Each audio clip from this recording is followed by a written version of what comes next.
let's be honest with ourselves. As an independent news organization, it's been very difficult covering the latest developments that have been happening in Las Vegas. There's been a lot of mass confusion, a lot of speculation, a lot of people making up facts, a lot of people playing the blame game, with news organizations naming unnamed sources that supposedly fit the shooter in with their own political confirmation biases, which we have been personally calling out and trying to give you the facts of the case, the latest developments and the details, like we will try in this video, and unlike other news sources, try to do it with integrity. But now it's going to become a lot more difficult, as we're getting very alarming details from YouTube that just announced that they will be tweaking their search results as Las Vegas conspiracy theories rise to the top. Now, to be honest with you, there are a lot of bat poop crazy conspiracy theories that muddy the water with disinformation and propaganda to make look like anyone who's asking any critical questions of a major event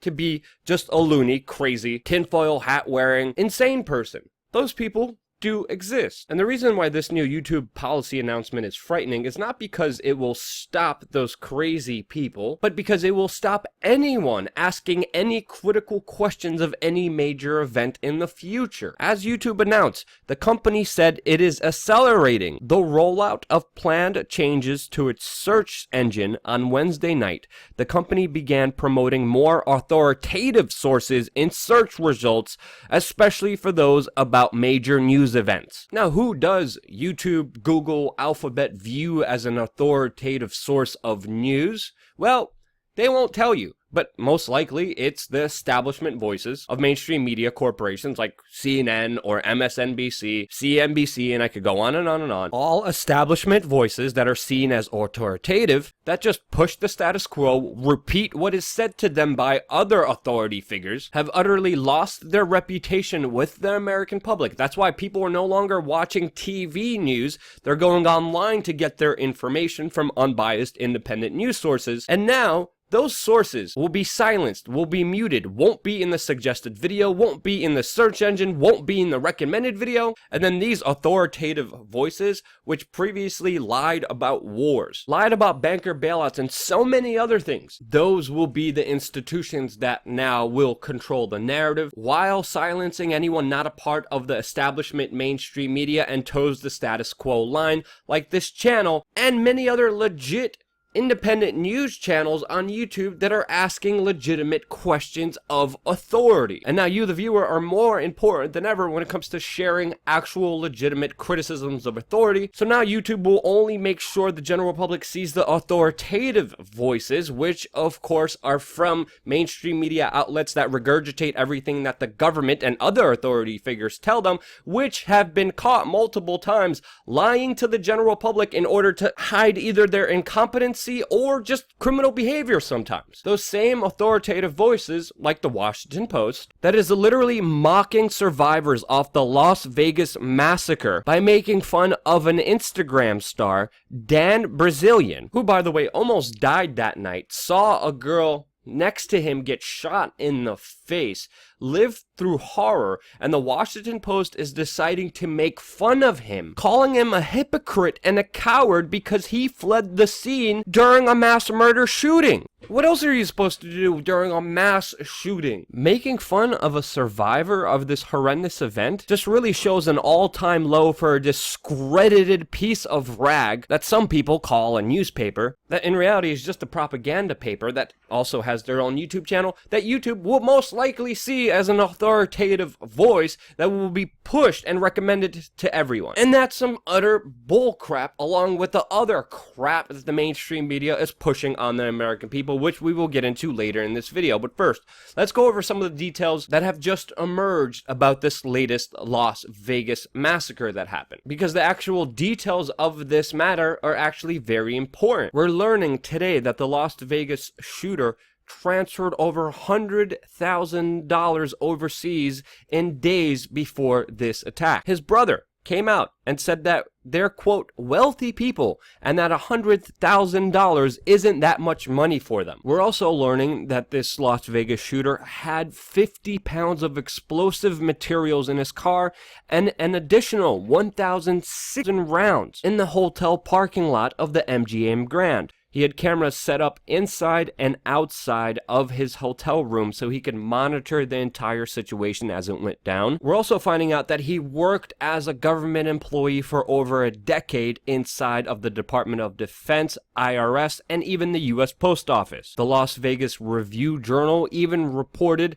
that he was prescribed a psychotropic drug, that one of the side effects included violent behavior, which he was prescribed weeks before this incident. And even though the medication he was prescribed is used as a sedative and calming medication, the side effects of this medication are confusion, hallucinations, unusual thoughts or behavior, unusual risk-taking behavior, decreased inhibition, no fear of danger, depressed mood, thoughts of suicide or hurting yourself, hyperactivity, agitation, aggression, and hostility. We're also getting new information from the authorities that they have seen evidence that this Las Vegas shooter actually planned to survive and possibly escape this mass shooting. Photos leaked from inside of his hotel room apparently show a letter that he left. Authorities have since admitted to the presence of this letter, but said it was not a suicide note, and in true untransparent fashion, however, they have remained tight-lipped on the contents of this letter. And the discrepancies don't just end there, as there has been a room service receipt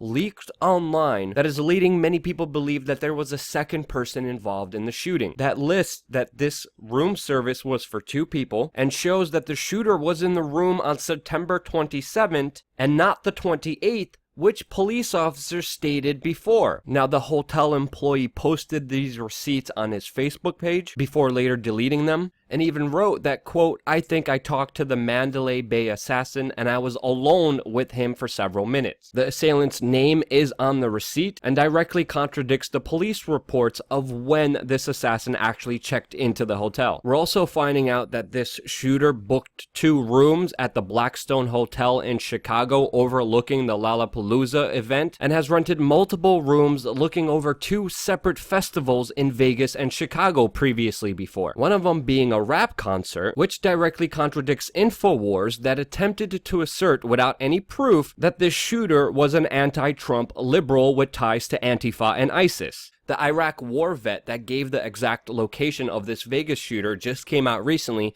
and said that it took police over an hour to respond and said that it felt like it took them too long to get over there to take him out. Now, of course, there's a lot of theories and speculation out there about what actually happened, what was the motive, why did this happen, some of them that I believe have been thoroughly debunked, but this still leaves a lot of important questions that are not being answered by a very tight-lipped authority, who even themselves say that the motive still remains elusive to them. Now, whatever the truth may be, it's still important to ask questions to get there and not just speculate and make up theories, which I refuse to do on this YouTube channel. But there are forces behind the scenes that are looking to benefit from this tragedy, not only by politicizing it, but by pushing other political agenda. This significant event will create changes for our way of life. As we've seen, the New York Times write an op-ed today calling for the repeal of the Second Amendment. We've also seen a very strange post on 4chan made 3 weeks ago by an anonymous poster who called themselves John that wrote 3 weeks ago warning users to stay away from any gatherings of large groups of people in the Vegas or nearby Henderson area, stating that he had insider knowledge of what he referred to as a high incident project, where he even wrote that he can't guarantee anything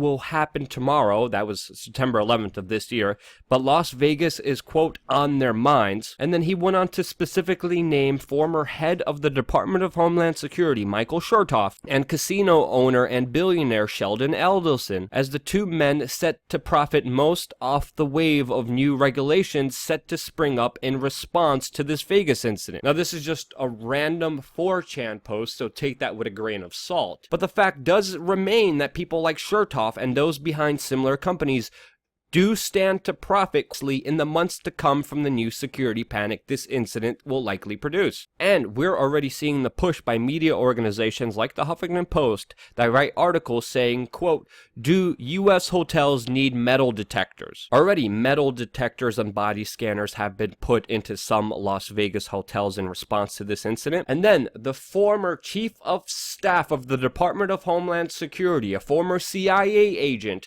now CEO of of the Chertoff Group, went on CNBC and said, "In a free society, there's no way to eliminate this kind of risk. In a free society, you will not be safe. Freedom is bad." And then recommended that, In addition to intelligence sharing, you can also do a number of steps to establish a secure perimeter using various types of screening technology. Screening technologies, aka body scanners, metal detectors, which the Chertoff Group, which he is CEO of, this security consulting agencies, includes a client that manufactures the machines. His company directly represents the companies that make the scanners. And that's why even Gawker put it in 2009 that Michael Chertoff is so excited about full body scanners. Company that people described in effect is a shadow Homeland Security agency that has recruited at least 11 top officials from the Department of Homeland Security, as well as former CIA Director Michael Hayden. Now, take this information with a grain of salt, but I think it's important for the American people to understand that the same authoritative voices that are having representatives and CEOs of major companies that are pushing for body scanners are also the ones who are going to be in cooperation selling them to you. Let's not jump to conclusions. Let's not speculate here. Let's stay with the facts. And of course, we're going to be following this event very closely on this independent news channel that isn't supported or backed by any authoritative figures, but you, the viewer, on wearechange.org/donate, where your donations, whether through PayPal or mail or Bitcoin, help keep us fully free and fully independent, doing the important work, keeping us fully independent and fully free to give you this sort of news. If you appreciated it, please share it with your friends and family members. Let me know what you think in the comments section below. And of course, stay tuned for more here on youtube.com/we are change.